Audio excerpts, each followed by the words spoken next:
उम्मीद दोस्तों आप सब लोग बढ़िया होंगे और स्टॉक मार्केट से अच्छा खासा पैसा कमा रहे होंगे। आज 2 अगस्त है, मंडे है और मार्केट में जिस तरह से पॉजिटिविटी थी उसका अच्छा खासा प्रॉफिट उठाया होगा। सारे सेक्टर ग्रीन थे, हरे थे। तो हफ्ते की शुरुआत में एक पहला अच्छा दिन था, इंडिकेशन भी हफ्ते के लिए अच्छा था। जिस तरह पिछले कई दिनों से मार्केट में नेगेटिविटी फैली हुई थी, स्टॉक नीचे गिर रहे थे। चलिए अब जेटीएल इंफ्रा के बारे में बात करते हैं। कितना फ़ायदा का सौदा हो सकता है। कभी 100 रुपये का स्टॉक हुआ करता था, अभी टूट के 3 रुपये पे ट्रेड कर रहा है। तो सबसे पहले आप अगर चैनल पर नए हैं तो चैनल को सब्सक्राइब ज़रूर कीजिए, और चाहें तो आप चैनल को ज्वाइन भी कर सकते हैं अपने अकॉर्डिंग प्लान चूज करके, सिल्वर, गोल्ड, डायमंड जो भी है। और आप मेंबर बन सकते हो, मेंबर बन के जो भी है प्रॉफिट है आप गेन कर सकते हैं। आप कंपनी की वेबसाइट पे भी जाके आप पढ़ सकते हैं। बेसिकली ये टेलीकॉम सेक्टर की एक कंपनी है जो टावर वगैरह प्रोवाइड करवाती है अपने क्लाइंट्स को, जिनमें BSNL, आइडिया, एयरटेल। 78,000 से भी ज़्यादा इसके टावर हैं देश भर में। सो अभी हम शेयर होल्डिंग पैटर्न देखेंगे। अभी 3 रुपये 30 पैसे पर ट्रेड कर रहा है। प्रमोटर्स ने जो गिरवी रखे हुए शेयर हैं उनमें कोई बदलाव नहीं किया है, और promoters holding remain unchanged at 3.36% in June 2021 quarter. Promoters की होल्डिंग में कोई बदलाव नहीं हुआ है। FPI have decrease holding from 2.23% to 1.85% in June quarter. FI ने भी अपनी होल्डिंग कम की है। ये थोड़ी सी सोचने वाली बात है, लेकिन number of FPI investor remains unchanged at 28 June 2021 quarter. FI की जो नंबर है ये भी अनचेंज्ड है। म्यूचुअल फंड की होल्डिंग है वो भी अनचेंज्ड है, और number of mutual fund scheme remains unchanged, ये भी अनचेंज्ड है। लेकिन इंस्टीट्यूशनल जो इन्वेस्टर हैं, घरेलू निवेशक हैं, have decrease holding from 63.19% to 62.81%। इन्होंने अपनी होल्डिंग को घटा दिया 63.19% से लेके 62.81% पर ले आए। सो ये थोड़ा सा चैलेंजिंग है कि जो भी है सब कुछ कम ही हो रहा है या फिर अनचेंज्ड है, कुछ बढ़ा हुआ तो नहीं है यहाँ पे। तो अगर आप लॉन्ग टर्म के लिए इसमें इन्वेस्ट करने की सोच रहे हैं तो 2 बार सोच लें। शॉर्ट टर्म के लिए मुझे नहीं लगता इतना ज़्यादा फ़र्क पड़ता है। बहरहाल अगर हम मैक्सिमम प्राइस मूवमेंट पे स्टॉक के 2007-08 में ये 100 रुपये का स्टॉक हुआ करता था। फिर जिस तरह से मार्केट में 2007-08 में गिरावट थी, ये भी स्टॉक पिटा मार खाया और स्टॉक टूट के 2012 में 2-3 रुपया की कीमत पे आ गया। ऊपर उठने की एक बार इसने यहाँ 2017 में कोशिश की थी, लेकिन नहीं उठ पाया, और अभी 3 रुपये 30 पैसे ट्रेड कर रहा है। तो ये तो रहा इसका मैक्सिमम प्राइस मूवमेंट के 100 रुपये से टूट के स्टॉक आया 3 रुपये पे। अब आप लॉन्ग टर्म के लिए इसमें इन्वेस्ट भी कर सकते हैं। शायद कंपनी धीमे धीमे प्रॉफिट में आए और लोगों का रुझान बढ़े, ये सोच के, या फिर आपका कोई सोच और विजन अलग हो सकती है। अब देखते हैं इसका 3 महीने पे या जनवरी से लेके अब तक जो स्टॉक का ट्रेड करने का बिहेवियर रहा है वो क्या दिखाता है। वहां पे कुछ चेंज हुआ है कि नहीं चेंज हुआ है बाई टेडी प्राइस मूवमेंट।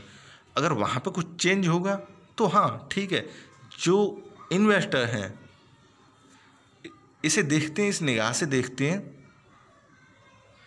कि शॉर्ट टर्म के लिए बेहतर हो सकता है। हाँ, ये मैं जनवरी से लेके अब तक के इसके प्राइस मूवमेंट पे हूँ। 72 पैसे का हुआ करता था ये 19 मई 2021, अभी हालिया।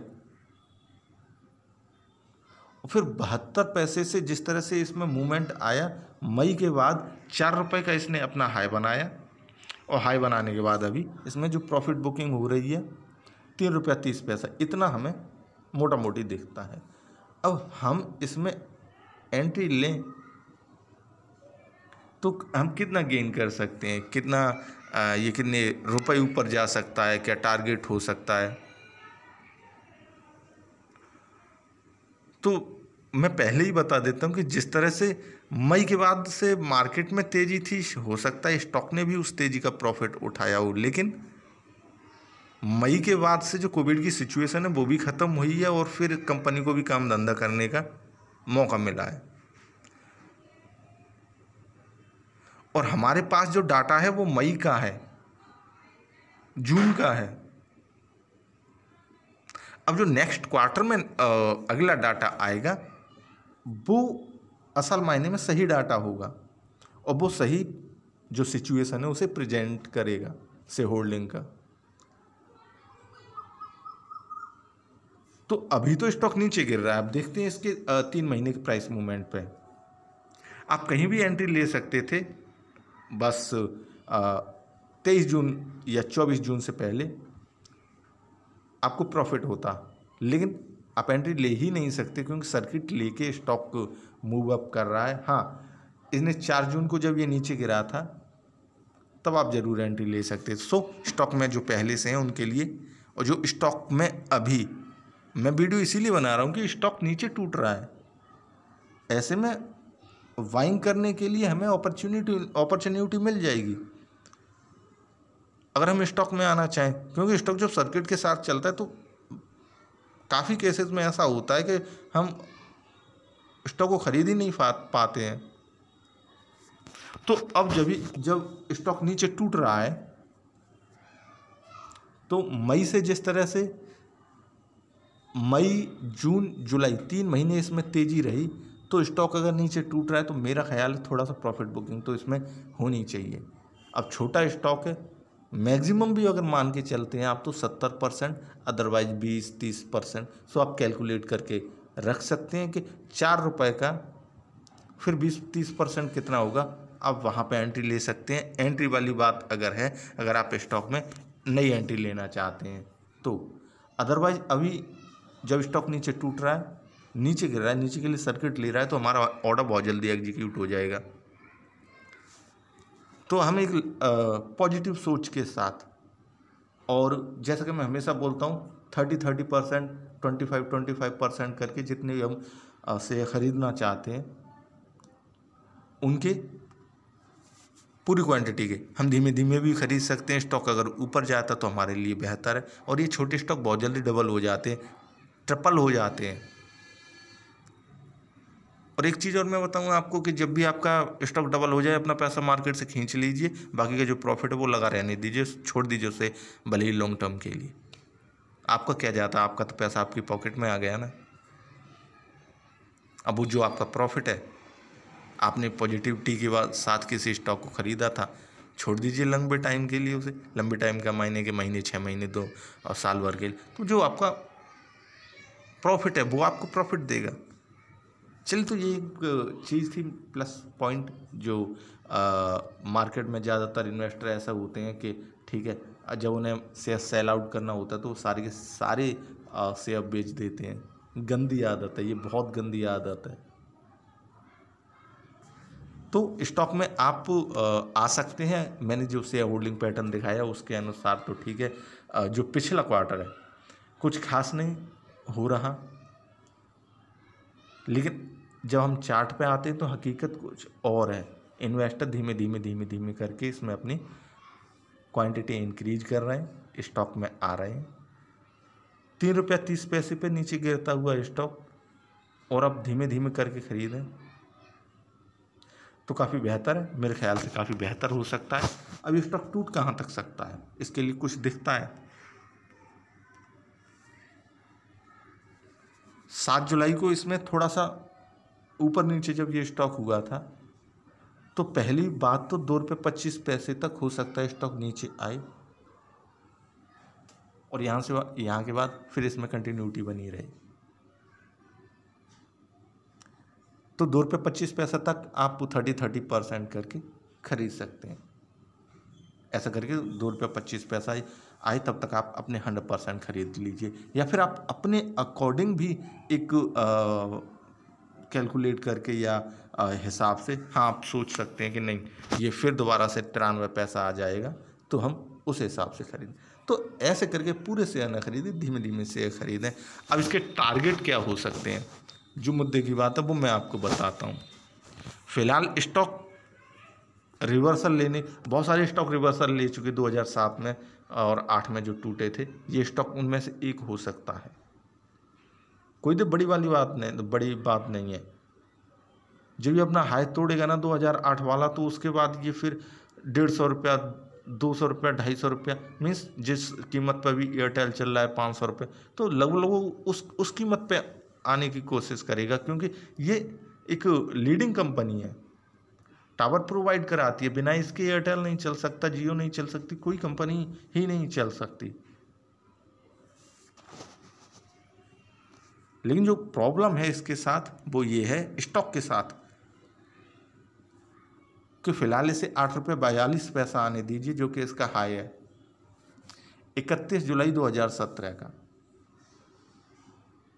8 रुपये 42 पैसे, 8 रुपये 50 पैसा, या कह सकते हैं कि इस कीमत के आसपास स्टॉक आएगा और इसे जब तोड़ देगा तो पहला टारगेट आप 8 रुपया मान के चल सकते हैं। अगर आपने खरीदा है इसे 6 महीने के लिए, पहला टारगेट 8 रुपया, क्योंकि इसे 8 रुपया आएगा तभी तो ऊपर जाएगा। फिर उसके बाद इसके लिए जो अगला हर्डल आता है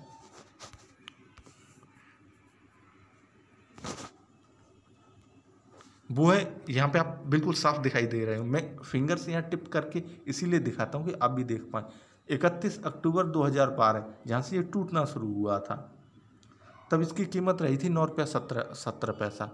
तो उसके बाद अब ये 9 रुपया 17 पैसा तोड़ देगा। अब ये जो कीमत है बहुत आसानी से या बहुत कठिनाई से स्टॉक तोड़ पाएगा।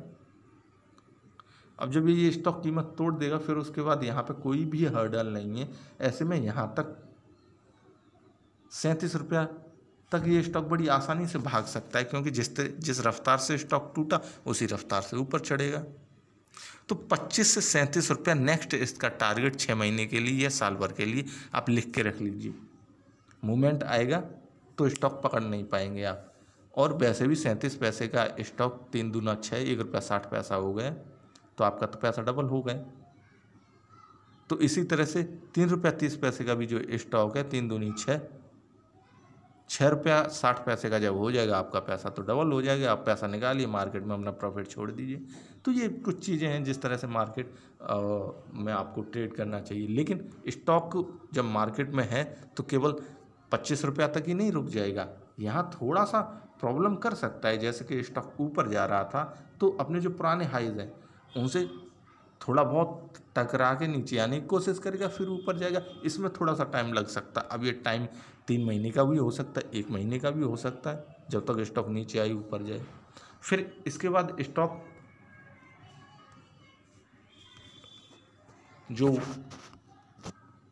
30 जून 2010 का जहाँ से ये सरकना चालू हुआ था, इस कीमत को 47 रुपया को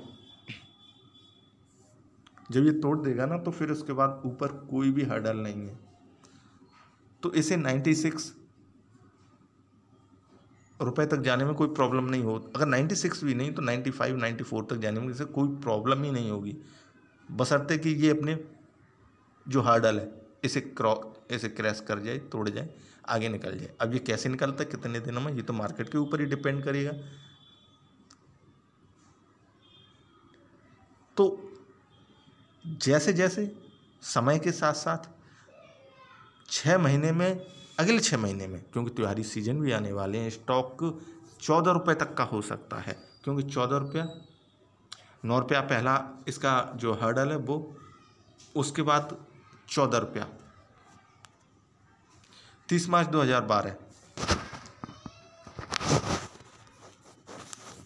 तो अगले 6 महीने में से 14 रुपया होने में कोई बड़ी बात नहीं है कि ये हो जाए, क्योंकि स्टॉक के लिए कभी कोई बड़ी बात होती नहीं है, बस उसे मूवमेंट चाहिए होता है।